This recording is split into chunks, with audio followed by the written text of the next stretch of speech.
Sallie Kendrick stepped off the stagecoach in Abilene, Kansas, in the blazing June of 1873, her silk traveling dress already ruined by red dust, her chin raised like a woman who intended to conquer the whole of the American frontier before supper.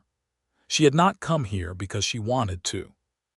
She had come because a man named Gerald Hargrove, her former fiancé, had stood in the parlor of his Boston townhouse just 4 months prior, looked her straight in the eye, and told her that she was too soft for the real world, that she would never survive without him, that she needed his guidance the way a vine needed a trellis, or she would simply collapse upon herself. He had said all of this with the particular cruelty that men dressed in fine wool coats believed was wisdom. He had smiled when he said it. Sallie had removed his ring from her finger, placed it gently on his mahogany desk, and walked out without a word. She had spent the following night in her childhood bedroom at her aunt's home on Beacon Hill, staring at the ceiling and breathing through the particular fury that does not scream, but rather calcifies into purpose.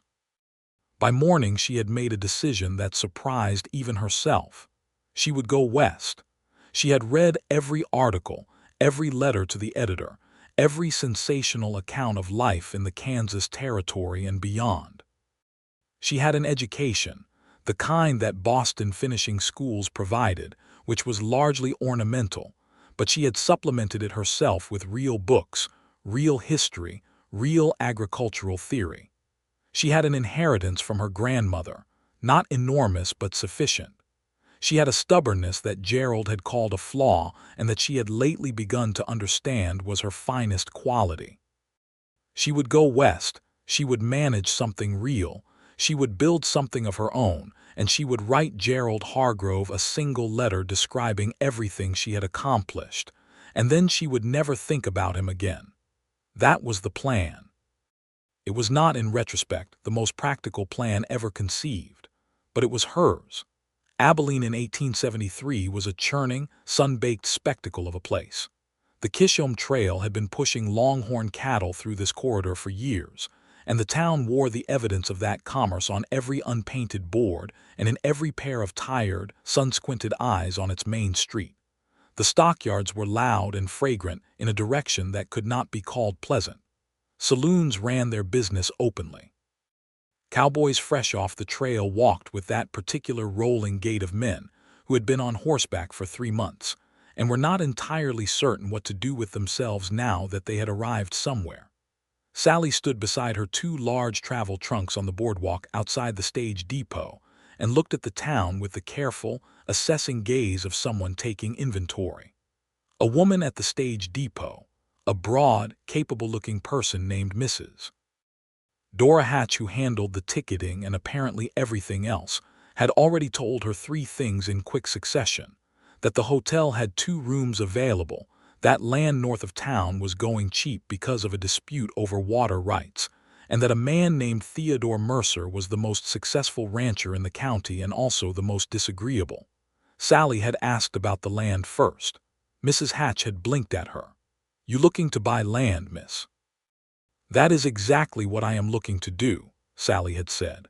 Mrs. Hatch had studied her for a long moment, then smiled the smile of a woman who respected audacity even when she doubted its wisdom.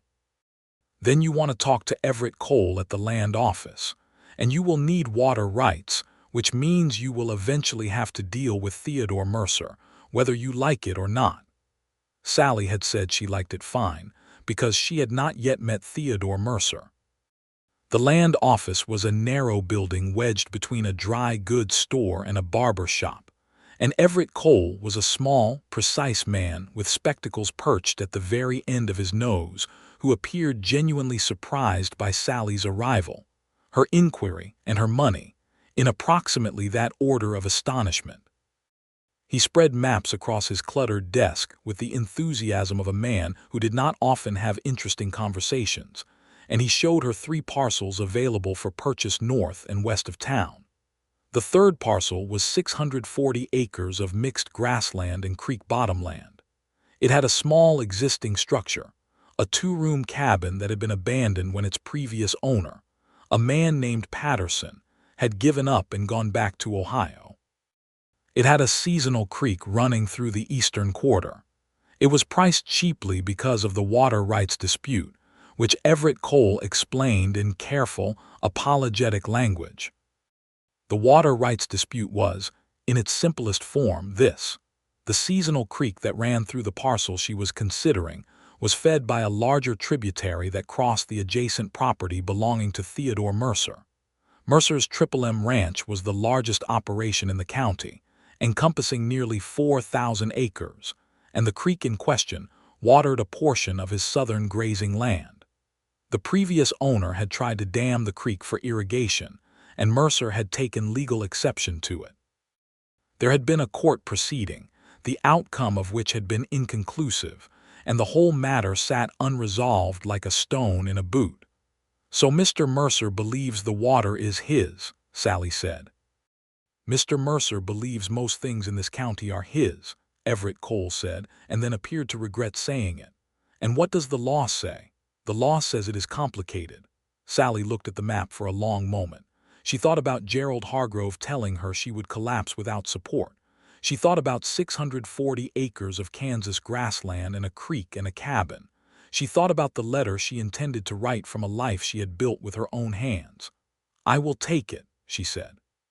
She signed the papers that afternoon. She hired 2 men to drive her trunks out to the property the following morning. She arrived at the cabin in a borrowed wagon, climbed down into the knee-high prairie grass, and walked through the door of the small, weather-beaten structure that was now, legally and completely, hers. The cabin smelled of old wood and absence. The windows had no glass in one of them, only a piece of oilcloth tacked over the frame. There was a rusted iron stove and a rope-strung bed frame and a table that leaned slightly to the left as if exhausted by its own existence. Sallie stood in the middle of it and felt something she had not expected to feel, not despair, not doubt. Something closer to a profound, quiet satisfaction, the kind that arrives when you understand exactly how much work lies ahead and discover that you are not frightened of it. She rolled up her sleeves and got to work. The first week was education in the most physical sense of the word. She learned that the oilcloth over the window needed replacing immediately, because the Kansas wind did not observe polite boundaries. She learned that the stove required a new section of pipe and a thorough cleaning before it would draw properly. She learned that the creek, her creek, was beautiful in the early morning when the light came across the grass at a low angle and turned everything gold and silver, and that it was also considerably more temperamental than Everett Cole had suggested, running high and fast after a brief rainstorm and dropping to a sluggish trickle within 2 days of dry weather. She also learned on the 5th day that she had a neighbor. She was at the creek in the early morning, trying to determine the best location for a small dam diversion that would allow her to channel water toward the garden plot she intended to establish. She had her boots off and her skirts hiked to her knees, and she was standing in 6 inches of cold water examining the creek bed with the concentration of a woman who had read everything she could find about irrigation before leaving Boston, which was considerable if not entirely practical. She heard the horse before she saw it. A big bay gelding, well kept, moving at an easy walk through the tall grass on the opposite bank. The man on it pulled up at the water's edge and looked at her with an expression that she could not immediately categorize. He was tall in the saddle, broad-shouldered in the way of men who did actual physical labor rather than the cultivated broadness of gentlemen who lifted weights for appearance. He had dark hair going at the temples toward something that would be silver in 10 years, dark eyes set in a face that weather had finished with considerable thoroughness. Not unkindly, but completely, the way the sun finishes a piece of good wood. He wore the plainest possible working clothes, a canvas shirt and worn dungarees and boots that had seen real use, and a hat pushed back from his forehead in the manner of a man who had forgotten it was there. He appeared to be about 35 years old and appeared to be assessing her with exactly the same thoroughness with which she was assessing him. "You would be the woman who bought the Patterson place," he said, His voice was deep and unhurried, with no particular inflection of welcome or hostility, the voice of a man who said what he meant without ornamentation. "I would be," Sallie said, "and you would be Theodore Mercer." Something in his expression shifted very slightly. Not surprise, exactly. More like recalibration. "Mrs. Hatch," he said. "Mrs. Hatch," Sallie confirmed. He looked at the creek bed, then at the stones she had arranged in a small exploratory arc. "That is not where you want to start a diversion if you intend to channel water east." She looked at her stone arrangement. "I am not channeling water east, I am channeling it south. The grade of this creek bed runs 4 inches lower on the eastern quarter. If you divert here, you will get maybe 30% of what you want into your garden. You need to go 50 yards upstream." He paused. "I can show you on a survey map if you like." She stood very still in the cold water. She had not asked for his advice. She also, if she was entirely honest, had not expected him to be right. But something in the absolute lack of condescension in his delivery stopped the sharp refusal that had risen in her throat. He was not explaining it to her the way Gerald Hargrove explained things to her, with the specific patience of a man communicating to someone he considered intellectually inferior. He was simply stating a fact, the same way he might state it to his own foreman. "I am aware of the survey map," she said, which was not entirely true but was not entirely false, since she did have a copy of the survey and had looked at it only briefly. "I will take your observation under consideration, Mr. Mercer." He nodded, no trace of offense. "There is another matter I need to speak to you about." "The water rights," she said. "Yes. I am aware that the previous owner and you had a dispute. I have read the court filings." She had done this the evening before, staying up late with a lamp and the copies Everett Cole had provided. "The court found neither of you in the wrong, which means neither of us in the right, which means we will need to come to an arrangement." He studied her for a moment that stretched comfortably. "That is an accurate summary," he said. "I expected a longer argument." "I am not interested in arguments for their own sake," she said. "I am interested in outcomes. What do you propose?" He looked at the creek and then back at her. "Come to the ranch tomorrow morning. I will have my foreman, a man named Hector Ruiz, who knows this land better than any surveyor, and we will put together something equitable." Equitable. She turned the word over. It was not the word of a man who intended to run her off her property. It was the word of a man who had decided to address a problem practically. "Tomorrow morning," she said. "I will be there at 8. He pulled his hat down, turned his horse, and rode back the way he had come through the tall grass without a backward glance, moving with the easy economy of a man who had been on horseback since he could walk. Sallie stood in the creek for another moment, looking at her stones. She picked up the one she had placed at the anchor point of her diversion attempt and turned it over in her hands, then set it down again.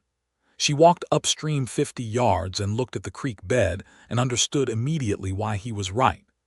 The grade dropped sharply here, and the water ran against a natural limestone shelf that would make diversion considerably simpler. She was not going to give him the satisfaction of knowing she had gone and looked, but she was going to plan her channel from this point forward. She was back at her cabin an hour later, sitting at her lopsided table with paper and a pen, writing notes on everything she needed to accomplish before autumn.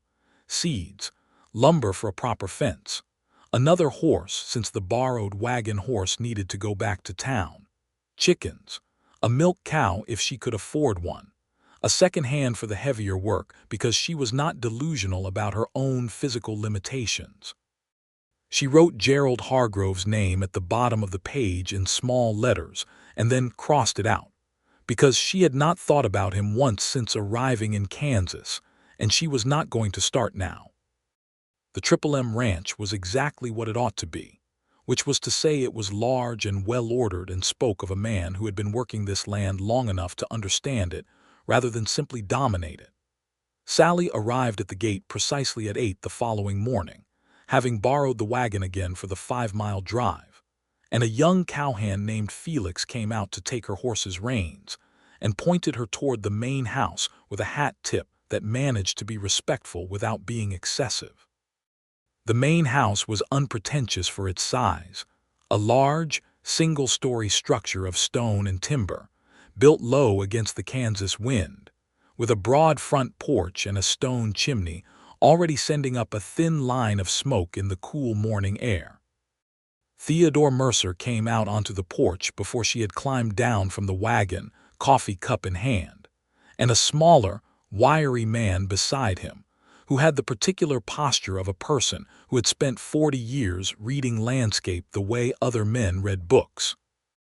This was Hector Ruiz, and he turned out to be the most important person at that morning meeting, because he did indeed know the land better than any surveyor, and within 2 hours they had a water-sharing arrangement mapped out on paper that was scrupulously fair, and that addressed both Sallie's irrigation needs and Mercer's cattle watering requirements with a clarity that should have been achieved 2 years and 1 legal proceeding ago.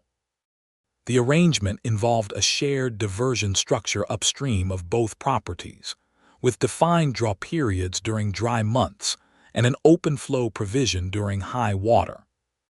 Hector explained it with the patient precision of a man translating between languages. Sallie asked 17 questions, each more specific than the last, and Mercer answered 12 of them before Hector could, which told her that he understood his own land with the same depth that Hector did. When they were finished, Mercer rolled up the papers and looked at her with that same level, unhurried regard he had employed at the creek. "You intend to farm and ranch both?" he asked. "I intend to make the land work," she said. "I have not decided in exactly what proportions yet. What experience do you have?" It was a direct question, and she appreciated direct questions because they permitted direct answers. "Limited practical experience," she said. "Extensive theoretical knowledge and a willingness to learn the rest." Something that might have been the beginning of a smile moved across his mouth but did not fully arrive. "That is an honest answer." "I have found dishonesty to be inefficient," she said. He nodded. They shook hands on the water agreement, and Sallie drove back to her property thinking about the fact that she had just shaken hands with a man who treated her exactly as he would have treated another man in the same business conversation, with neither deference nor condescension, simply as a person engaged in the same fundamental enterprise of making something work on difficult ground. She found it extraordinarily refreshing, and she found the fact that she found it refreshing to be quietly infuriating, because it should not have been remarkable at all. The weeks that followed were the hardest physical labor of Sallie Kendrick's 27 years of life, and she would later look back on them as among the most satisfying. She hired a young man named Caleb Drew, 20 years old, the son of a local farmer, who turned out to be strong, cheerful, and genuinely useful. Together they repaired the cabin, replaced the window, reset the stovepipe, built a proper outhouse, dug the garden, constructed a chicken coop, and began clearing the ground for what Sallie intended to be a small but productive kitchen garden supplemented by a larger field plot for alfalfa, which she had read was ideal for the region. She bought 4 chickens, a young milk cow she named Patience for reasons that became clear within the first week of attempting to manage her, and after much calculation, a good quarter horse mare named by the previous owner Juniper, which Sallie kept as it suited her. She learned to ride properly during these weeks, not the careful, side-saddle performance of a Boston young lady, but the practical, both legs on each side, working ranch style that Caleb demonstrated with cheerful patience. She fell off 3 times. She got back on each time and kept going. She saw Theodore Mercer periodically. He rode the fence line between their properties twice a week, which was standard ranching practice, and if he was near her property at a reasonable hour, he would sometimes stop and offer an observation practical, spare, never presumptuous. She began to look forward to these brief exchanges in a way that she refused to examine closely. In early August, a problem arrived in the form of a man named Doyle Brandt. Brandt was a cattle buyer from Wichita who had, it transpired, been involved in a long-running scheme to purchase disputed land cheaply, challenge the original titles, and either flip the land at profit or consolidate it into larger, near-monopolistic holdings. He had done this to 3 other small landowners in the county in the preceding 2 years. He arrived at Sallie's property on a Thursday morning with a lawyer and a document that purported to challenge the validity of her title on the grounds that Patterson's original purchase had been fraudulent. Sallie read the document while Brant watched her with the expression of a man accustomed to people crumbling under the weight of official-looking papers. She read it twice. Then she looked up at him over the page. "This claim is without foundation," she said. "Patterson's purchase was recorded and witnessed by the county recorder in 1869. My purchase from the Patterson estate was equally recorded in June of this year. This document appears to be suggesting that a recording error was made in 1869, but does not provide evidence of the error. It provides only the assertion." Brant's lawyer, a thin man sweating in a wool suit, said that the matter would need to be adjudicated. "It can certainly be adjudicated," Sallie said. "I will welcome the opportunity to present the actual record documentation to an actual judge. I trust that will conclude the matter to everyone's satisfaction." Brant looked at her differently now, with a calculation replacing the anticipated pleasure of watching someone be frightened. "You are a long way from home, Miss Kendrick." "This is my home," she said. After they left, she sat down at her table and exhaled a long breath and allowed herself 3 minutes of genuine anxiety. Then she saddled Juniper and rode to town to speak with the only lawyer in Abilene who was not, as far as she could determine, connected to Doyle Brant's interests. This was a woman named, and this was itself remarkable, in 1873, Kansas, Sarah Wellbrook, who had come west the year before with her husband, who had then died of a fever, and had proceeded to practice the law she had studied informally for years, because the territory was short on lawyers, and the judges who served it were largely pragmatic men who cared about competence more than convention. Sarah Wellbrook looked at Brant's document and agreed with Sallie's assessment within 10 minutes. "He does this to people who he thinks will not fight," she said. "He has already tried it on 3 others and prevailed twice because they settled rather than contest." "I will not settle," Sallie said. "Good," Sarah Wellbrook smiled. "I will begin preparing the counterfiling tomorrow."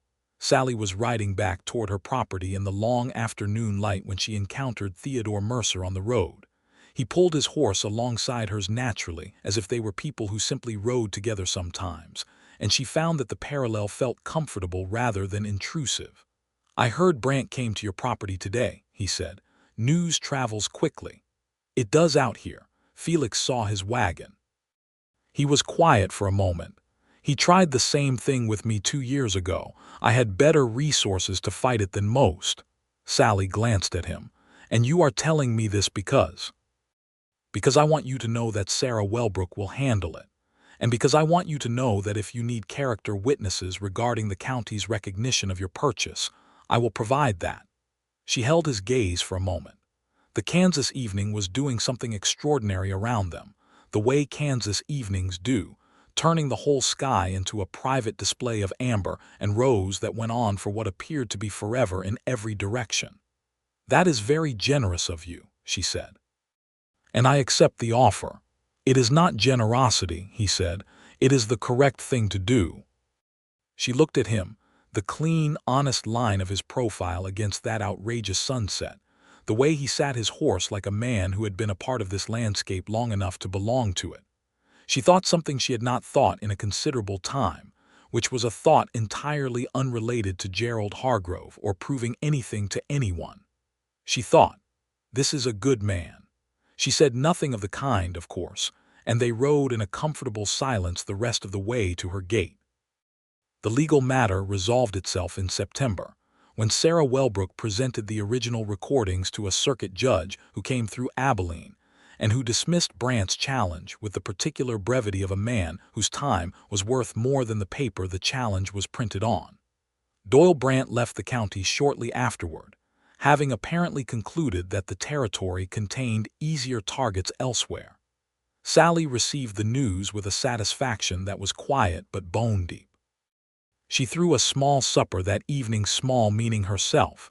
Caleb Drew and his mother, who had become a friend, Sarah Wellbrook, Mrs. Hatch, and, because it seemed only right, Theodore Mercer, who arrived with a bottle of reasonably good whiskey, and the news that the alfalfa she had seeded in the northern field was coming in better than expected. It was the first time she had seen him in a context that was not purely transactional.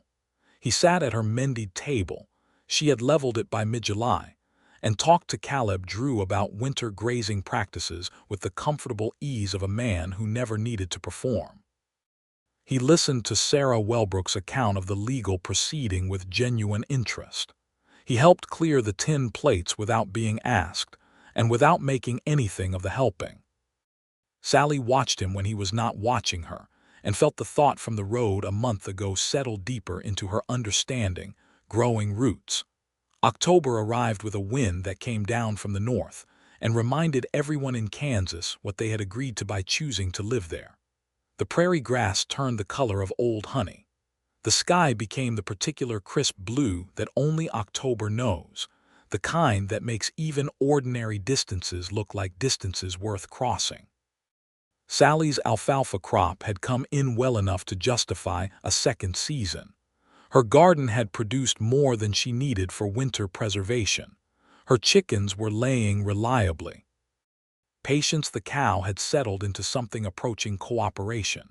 She had learned to read the weather in the grass and the wind the way she had once read the social weather of a Boston drawing room, with attention and without illusion.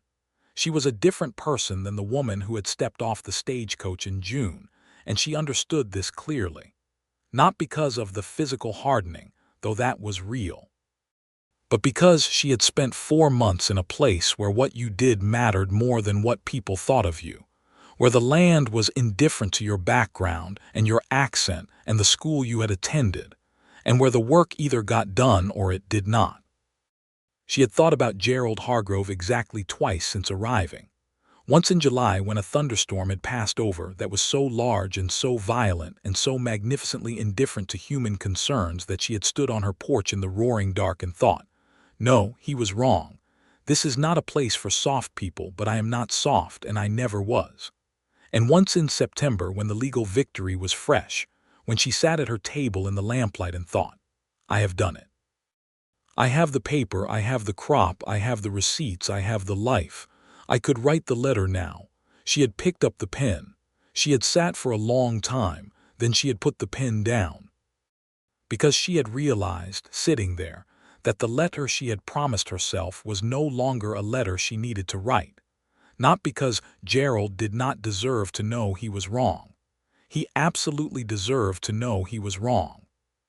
But because writing, it would require her to think about him as if he were still relevant to her, and he had ceased to be relevant somewhere between the first thunderstorm and the alfalfa seeding, and the afternoon on the road when Theodore Mercer had ridden beside her in that October sunset, and said that it was not generosity but the correct thing to do. She put the pen away and went to bed. The first real cold came in November, the kind that arrives suddenly in the night and is still there in the morning, frosting the grass white and turning the creek quiet at its edges. Sallie woke to it and stood on her porch in her coat and felt the cold air on her face with something close to delight. She had almost finished preparing for winter. The root cellar was stocked. The cabin had been properly chinked against the wind. She had firewood enough for twice what she expected to need, because Caleb had counseled excess and she had listened. The livestock were in the small barn she had built through September, and the barn was snug enough to keep them through the worst of what Kansas offered. She was feeling, for the first time in her adult life, genuinely self-sufficient in a way that was not theoretical but actual. That was the morning Theodore Mercer rode to her gate and did not appear to have a practical reason for doing so. He sat his horse at the fence and turned his hat in his hands in a way she had not seen before, a gesture that looked like something he was not accustomed to, like uncertainty inhabiting the body of a man more familiar with certainty. "Miss Kendrick," he said. "Mr. Mercer," she said. He looked at the frosted grass. He looked at the barn. He looked at the cabin and at her garden bed, put to rest for winter, and at the alfalfa field going gold in the distance. He looked at all of it with an expression she could not immediately read, and then he looked at her. "I would like to take supper with you," he said. "Not for any practical reason, just supper." The November air was very clear and very cold and very quiet, the way the world goes quiet when it is about to become something different. "I would like that," Sallie said. He came to supper on a Friday evening in the third week of November, and Sallie spent more time deciding what to cook than she had spent on any single agricultural decision since June, which she recognized as both irrational and completely beyond her control. She made a beef stew with potatoes and turnips from her root cellar and cornbread. She had learned to bake on the iron stove, and she was pleased with it in the way you can only be pleased with food you have made from things you have grown or acquired yourself on land you have managed with your own hands. There is a flavor in that kind of satisfaction that no restaurant in Boston ever produced. He arrived exactly on time, which she noticed. He brought nothing this time, no bottle of whiskey, no practical offering, and she noticed that too because it meant he had come simply as himself. He sat at her table and ate her stew, and they talked for 3 hours in the lamplit warmth of her small cabin, while the Kansas wind did its business outside, and the fire kept the cold on the other side of the walls where it belonged. They talked about the land. They talked about his ranch and how he had built it over the preceding decade, arriving in Kansas at 25 with a modest inheritance and a willingness to work that he described without self-congratulation as simply having been necessary. They talked about his family, a sister in St. Louis who wrote him regular letters he answered inadequately, no parents living. They talked about her family, her grandmother who had given her the inheritance and who had been, by Sallie's account, the finest example of a self-determined woman she had ever known. Her parents were alive and confused, and writing her letters from Boston that alternated between worry and a cautious, reluctant pride. They did not talk about Gerald Hargrove. She did not volunteer the whole story of why she had come. She offered the part that was true without being complete, that she had come because she wanted something of her own, something real, and the West had seemed like the place where that kind of wanting was still possible. He listened in a way that was not passive. He engaged. He asked questions that showed he had actually heard what she said. He looked at her the way a person looks at something they find genuinely interesting, not as an object of interest but as a person whose interior world has significance. She found it devastating, in the quietest possible sense. When he got up to leave and put on his coat and hat, he turned at the door and looked at her and said, "I will come back if you are willing." "I am willing," she said. He nodded once, pulled his hat down and walked out into the cold dark, and she stood in the doorway and watched his lantern swing away through the frosty grass until it vanished. She closed the door and stood with her back against it in the warm cabin, and felt something bloom in her chest that was enormous and terrifying and not at all unwelcome. He came back. He came back the following Friday, and the Friday after that, and by December these Friday suppers had become the fixed point of her week in the way that certain things become fixed points without anyone deciding they should, simply by the accumulating weight of being something you could not imagine not having. They were very careful with each other. Not cold, never cold, but careful in the way of people who are aware that they have something worth not breaking. They had whole conversations conducted in the space between what was said, and both of them were fluent in that language. In December, Caleb Drew's mother, Mrs. Clara Drew, who had become Sallie's most reliable source of both friendship and practical counsel, came to have tea one afternoon and said, with the directness of a frontier woman who had no patience for circumlocution, "Sallie, that man is half in love with you already." Sallie poured the tea and said nothing for a moment. "And you are half in love with him," Clara said. "It is complicated," Sallie said. "It is the least complicated thing I have seen in 20 years, Clara said. "You are both being excessively sensible about something that does not benefit from excessive sense," Sallie looked at her tea. "I came here for myself," she said. "I came here to prove something to myself." If I allow this to become about someone else," Sallie, Clara said with great patience. "Loving someone is not the same as belonging to someone. You know the difference. You have been living the difference for 6 months." Sallie thought about that for a long time after Clara left. She thought about it while she fed the chickens and milked Patience and walked the fence line in the blue winter dusk. She had come here to prove she could stand alone. She had proved it. She could stand alone. She had built a life and managed a legal challenge and survived a Kansas winter's first assaults, and she was still standing. Standing alone was something she was capable of. She knew that now with certainty. But she thought about Theodore Mercer's voice saying, "It is the correct thing to do," and she thought about his hands on the survey map, and she thought about the way he ate her stew as if it were the finest meal he had had in years, and looked at her when she talked as if what she was saying mattered. And she thought about the feeling that had bloomed in her chest when his lantern disappeared into the dark. Standing alone was something she could do, but she was no longer certain she wanted to. The night she made this decision, or rather the night she admitted to herself the decision she had already made without noticing, was in the second week of December, during a Friday supper at which the conversation had moved, as it increasingly did, into the kind of territory that is simultaneously practical and deeply personal. He had been talking about his plans for the ranch in the coming year, a new cattle drive, an expansion of the spring pasture, a project to improve the water troughs along the north fence. And then he had stopped and looked at her with those dark, steady eyes and said something that was not about cattle at all. "I find that when I am making plans lately, I catch myself wondering what you think about them," he said, "which is a thing I have not done before, with anyone." The cabin was very quiet. Outside, the winter wind moved across the prairie with its customary authority. "What do you think that means?" she asked, though she knew. "I think it means something I would prefer to say plainly if you are willing to hear it." "I am always willing to hear something said plainly," she said. He looked at his hands for a moment, and then at her, and there was nothing in his expression that was performing or constructed or designed to impress. There was only a man telling the truth to a woman he trusted with it. "I believe I am in love with you, Miss Kendrick," he said. "I have not intended this to be the case, and I am fully aware that you came to this territory entirely on your own terms, for reasons of your own that do not necessarily include me.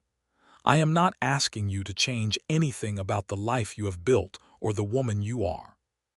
I am only telling you the truth of what I feel, because I think you deserve to know it, and because I am not capable of another Friday supper pretending it is not there." Sallie looked at him across the narrow table. The lamp was burning steadily. The fire in the stove spoke in its quiet crackle. Outside, the wind moved. "Theodore," she said, and it was the first time she had used his given name, and the sound of it in the cabin made something shift in the air between them. "I believe I am in love with you as well, and I would like you to know that this does not diminish anything I came here for. It does not contradict it. If anything, it confirms it. Because what I came here for was to discover what I was actually capable of wanting, and it turns out I am capable of wanting a great deal." He reached across the table and his hand found hers, and she turned her hand and held his. And they sat like that in the quiet of the winter cabin with the wind outside and the lamp burning between them. And neither of them said anything for a long time because nothing needed to be said. He leaned across the table at some point, and she leaned across the table at the same point. And the kiss was not dramatic in the physical sense, but was entirely dramatic in the sense of being the moment when two careful, stubborn, self-sufficient people decided simultaneously that they were finished being careful about this particular thing. He rode home through the December dark a different man than he had arrived, and Sallie sat at her table after he was gone and felt the difference in everything. Christmas in 1873 came to the Kansas territory with a snowfall that was quiet and generous, and covered the brown gold grass in white that caught the pale winter light, and gave the whole endless prairie a quality of absolute stillness that Sallie stood on her porch and simply looked at for a long time in the early morning. Theodore rode to her property on Christmas morning through the snow, not alone.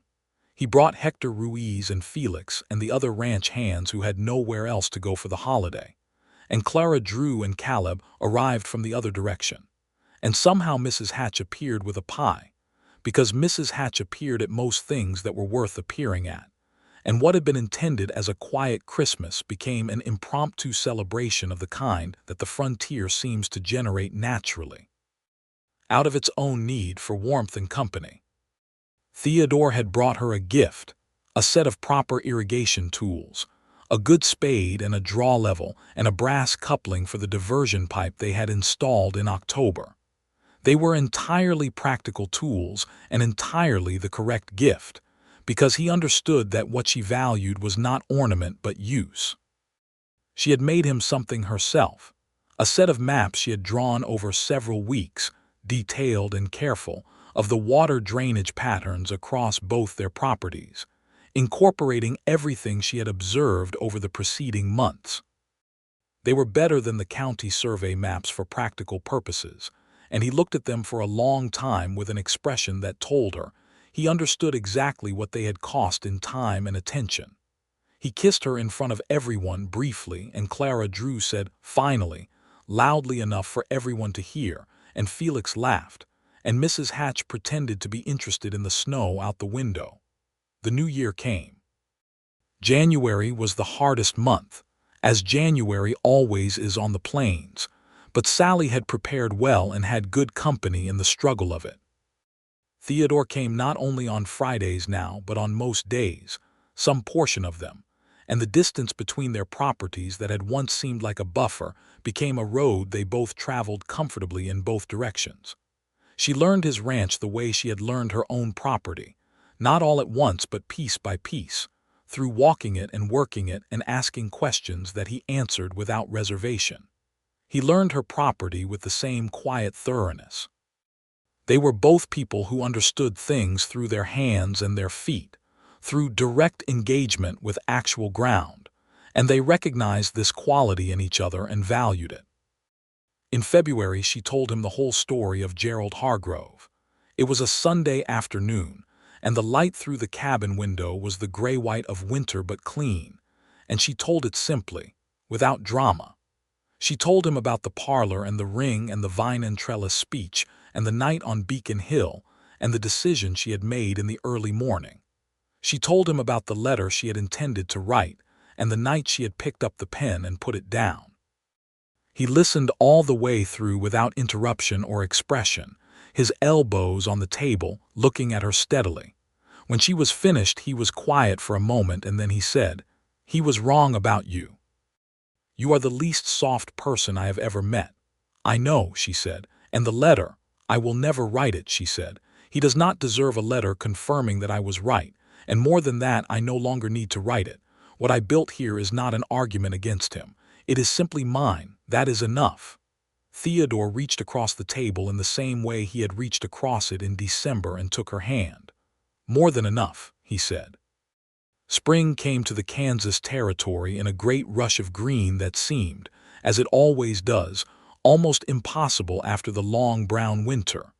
The creek ran high and clear. The prairie grass came up dense and fast. Sallie's alfalfa field, reseeded in March, was taking hold beautifully. Her kitchen garden was planted. Patience the cow had produced a calf, a small, indignant red animal that Caleb had named Governor, which seemed appropriate. Sallie was 27 years old, standing in a Kansas spring with mud on her boots and her hands and her property producing, and her legal title secure and her life entirely her own, and the man she loved was riding toward her through the new green grass.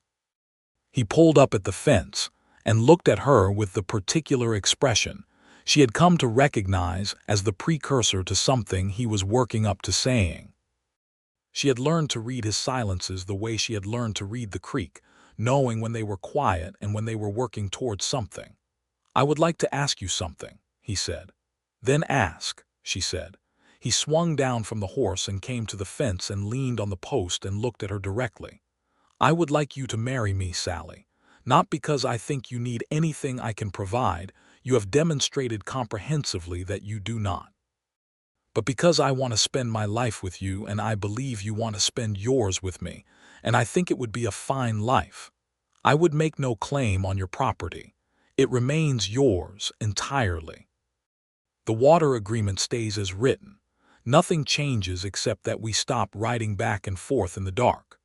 She looked at him standing there in the spring light, this entirely honest, entirely capable, entirely good man who had told her the truth since the moment they had met, and who had never once asked her to be smaller than she was. She thought about Gerald Hargrove for the last time.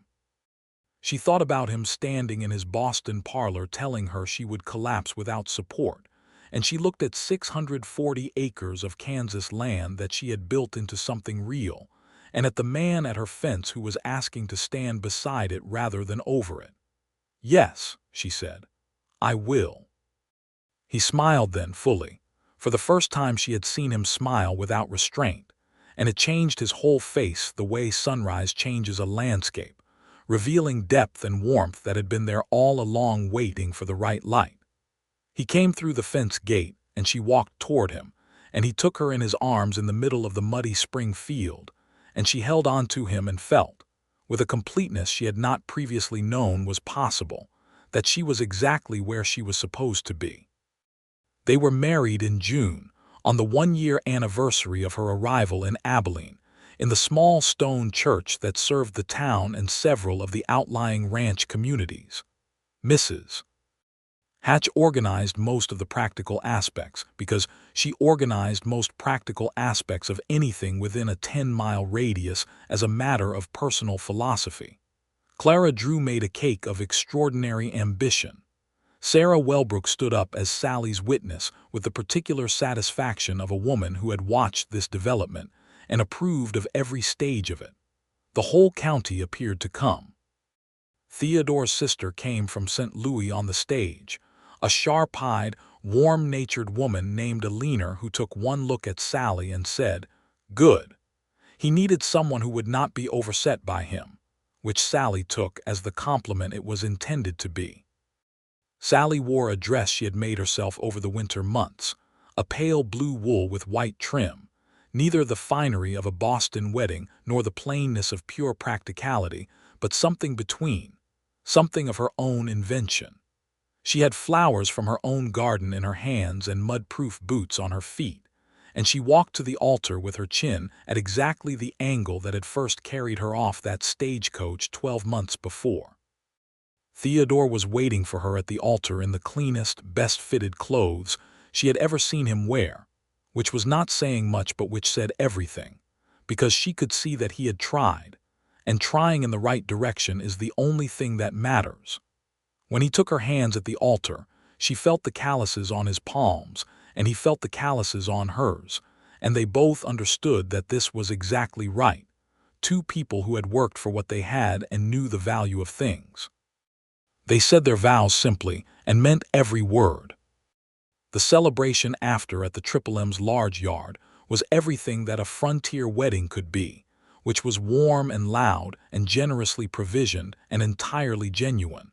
The kind of gathering that happens when people who have worked hard beside each other have a reason to celebrate together. Felix played a fiddle with unexpected skill. Hector Ruiz danced with Mrs. Hatch to the considerable amusement of everyone present. Caleb Drew drank a single cautious glass of whiskey and looked 17 kinds of proud. Theodore Mercer talked to Sallie for an hour about her grandmother, having heard the story from Theodore, and told Sallie that women who shaped their own lives from scratch were the only kind worth knowing. Theodore and Sallie stood together at the edge of the yard in the long June evening, the same kind of evening that had painted the sky so extravagantly when she had first understood he was a good man, and he put his arm around her and she leaned into his shoulder and they looked at the prairie going gold and rose in the horizontal light. "Are you satisfied?" he asked. She considered. "I am," she said, profoundly. "Good," he said. "Are you?" she asked. "More than I know how to say," he said, "which is saying something since I usually manage to say most things." She laughed, a real laugh that she felt in her whole body, and he pulled her closer. They combined their properties over the following months, not by absorption but by arrangement, the way two streams come together to make a river without either one losing its character. Sallie's 640 acres became formally attached to the Triple M by a land covenant that their respective lawyers, Sallie engaged Sarah Welbrook for the purpose, and Theodore engaged the county attorney, drew up with careful attention to the provisions she required. She maintained separate title. The water agreement became a joint stewardship document. Her alfalfa operation became a supply contract with the Triple M's cattle operation, formalizing what had been happening informally for months. Her property gained the Triple M's infrastructure and labor resources. The Triple M gained a significantly better managed water supply and approximately 1,200 bales of alfalfa per year. It was an arrangement of mutual benefit and absolute clarity, and they both slept better for having it in writing. Sallie continued to run her property. She also took on responsibilities at the Triple M that grew naturally from her capabilities and interests, primarily the management of the ranch's accounts and supply procurement, which Theodore had been doing adequately but which she did with a precision and efficiency that saved them approximately 15% of annual costs within the first year. A fact that Hector Ruiz noted with awe and Theodore noted with pride, and Felix noted with the uncomplicated appreciation of a young man whose wages were secured. They built a proper house on her property, not replacing the old cabin but adding to it, a 3-room addition of the same stone as Theodore's ranch house, that made the whole into something both substantial and personal. The cabin became the kitchen, because Sallie had very strong feelings about the importance of a good kitchen, and the new rooms provided the space that a life lived forward requires. In the spring of 1875, she told Theodore she was expecting a child. He was at the fence when she told him, which seemed fitting, given their history with that particular fence. He went completely still for a moment, looking at her, and then he crossed to her in 2 strides and took her face in his hands and looked at her with an expression of such complete, uncomplicated joy that she felt it like warmth. "Good," he said, his voice gone quiet. "That is very good. I thought you would think so," she said.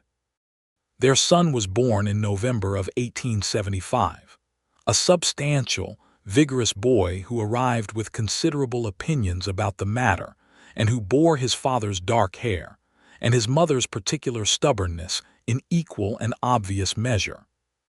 They named him James, for Theodore's father, with Kendrick as a middle name, because Sallie had not come all this way to let that name disappear into anyone else's. James Kendrick Mercer was the liveliest feature of the Triple M in his first year of life, and was thoroughly spoiled by every person on the property. Hector Ruiz, who had never married and had no children, became something between a grandfather and a general-purpose teacher of all practical skills. Mrs. Hatch visited with gifts of impractical but beloved toy animals. Clara Drew brought meals for the first month with the authoritative generosity of a woman who knows what the first month requires. Sallie nursed her son and managed the ranch accounts and walked her land in the Kansas mornings with James in her arms, showing him the alfalfa field and the creek and the garden and the wide, extravagant sky that covered it all. And she talked to him as she walked because she had a great deal to say, and he seemed, for a baby, unusually interested. She was walking the fence line on a March morning when she was struck by a thought so clear it might have been spoken aloud. She stopped and stood in the early spring grass, James in her arms looking at the sky with his father's dark eyes, and she thought, "I never wrote that letter." She had not written it. She had put down the pen in September of 1873, and she had not picked it up again for that purpose, and she had not thought about picking it up, and she had not thought about Gerald Hargrove in months, possibly longer. He had become someone who had happened in a different life that she barely recognized as her own. She stood in the grass and thought about him now, briefly and without particular rancor. He had told her she was too soft for the real world. He had been wrong. She had come here and proved it to herself, which was the only proof that had ever mattered, and in proving it had found something so far beyond the proving that the original task had simply been superseded. She did not need to write the letter. She had been living the letter for 2 years.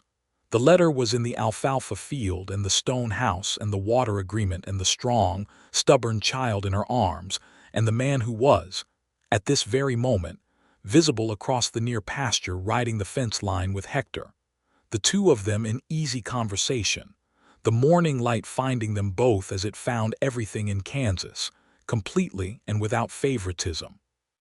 James Kendrick Mercer grabbed a handful of his mother's hair and pulled with considerable determination. "All right," Sallie said to him. "I see your point. Let us go home." She walked home through the spring grass, her son in her arms, her feet knowing every inch of the land beneath them, her heart as full as Kansas in spring, which was to say, absolutely, unreservedly, completely full. The years that followed were the good years in the fullest sense, which does not mean they were without difficulty. The drought of 1877 hit hard, as it hit everyone, and there was a season when they worried about the creek and managed the water with a care that made the written agreement worth every word. But they were years of substance and forward motion, and the deepening satisfaction of a life built right.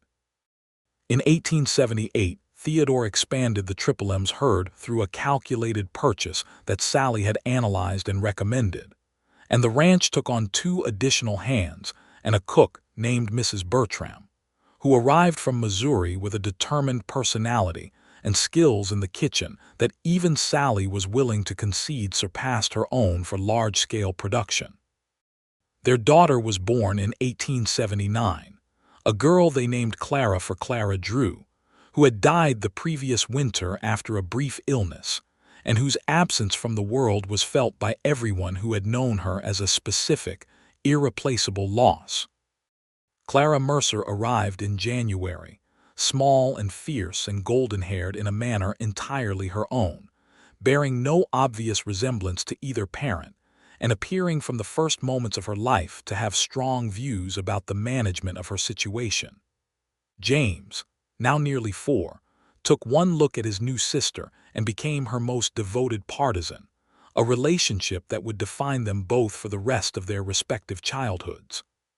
He showed her the chickens and the horses and the creek with the same focused seriousness his mother had once shown him, and Clara received all of this information with the regal attention of someone who expected to be fully briefed on her domain. Sallie and Theodore watched their children move through the world they had built and felt the particular satisfaction of parents who have given their children something real to stand on. Caleb Drew, now in his late 20s, had taken over his mother's farm after her death and was running it well, and was engaged to be married to a girl from the next county who had, in Sallie's assessment, exactly the right combination of practical sense and good humor to thrive in this life. Sallie threw an engagement supper for them in the spring of 1879 and told Caleb's intended, a cheerful, capable young woman named Ruth, everything she needed to know about frontier housekeeping with the brisk authority of a woman who had learned it the hard way and was glad to spare someone else that particular portion of the curriculum.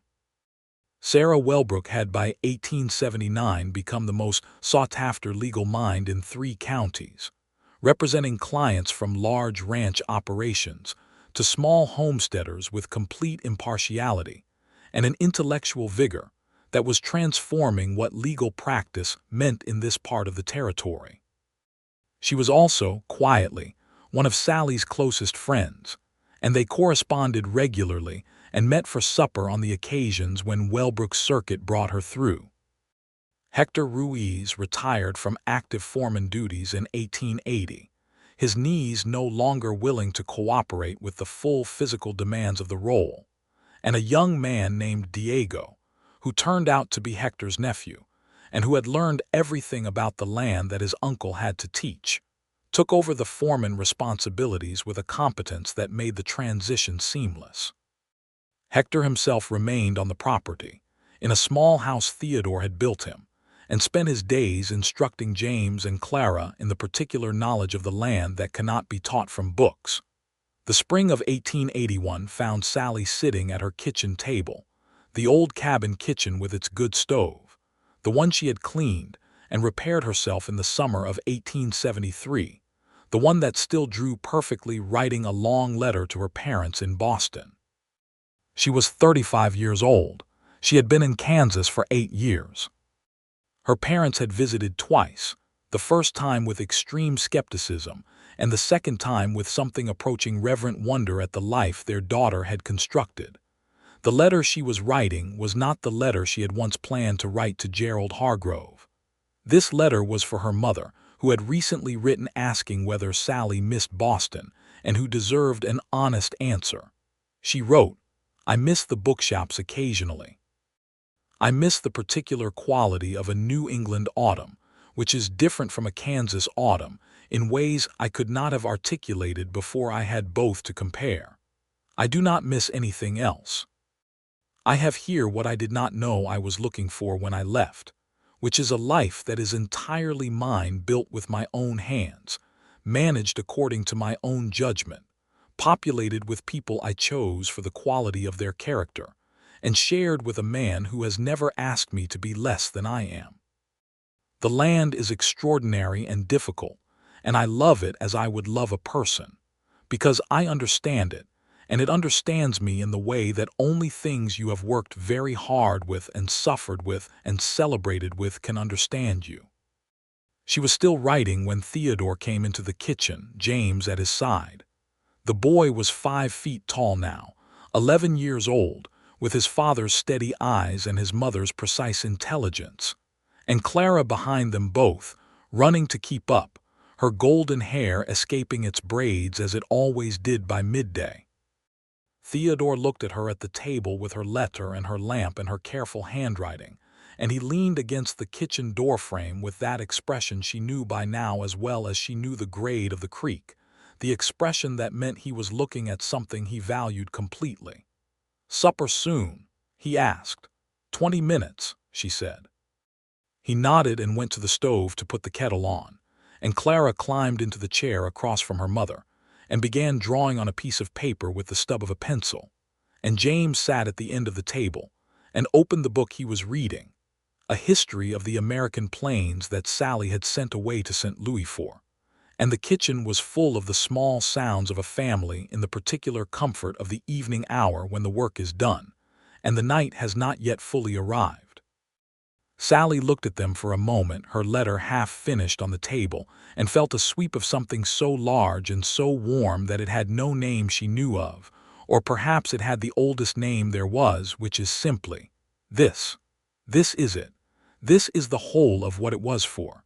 She finished the letter. In the spring of 1882, Sallie Kendrick Mercer rode the fence line of her original 640 acres on a May morning that was as perfectly made as a morning can be, the kind that the Kansas prairie produces occasionally as if to remind you why you chose it. The sky was that specific blue. The creek was running well.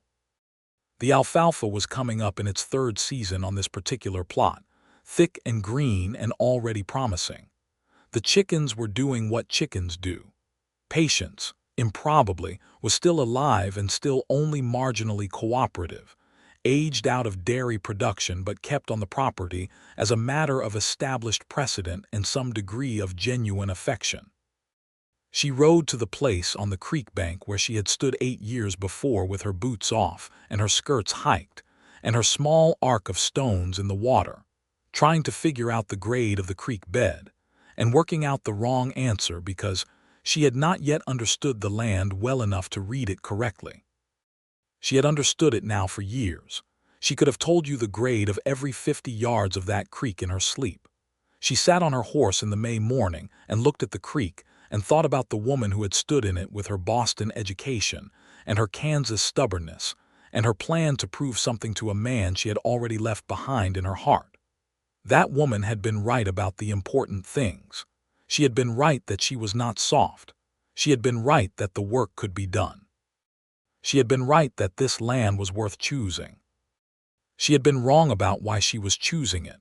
Or rather, she had been right for the reasons she knew at the time and had been given, by the territory and by the creek and by the alfalfa and by one deeply good man and his surveyor's knowledge of a water grade, reasons she had not yet imagined. She heard the horse before she saw it. A big bay gelding, getting on in years but still well kept, still moving with that easy walk through the tall grass. Theodore pulled up on the opposite bank of the creek and looked at her with those dark eyes, and the lines at their corners were deeper than they had been in 1873, and his dark hair was shot through with silver now, but his expression was the same one he had been wearing since the first morning they had met at this creek, simply present, simply certain of what he was looking at. "You are going to get your boots wet again," he said. "I am not waiting today," she said. "I am simply looking." "At what?" She looked at the creek. She looked at the grass and the wide sky and the distant line of the alfalfa field. She looked at him. "At everything," she said.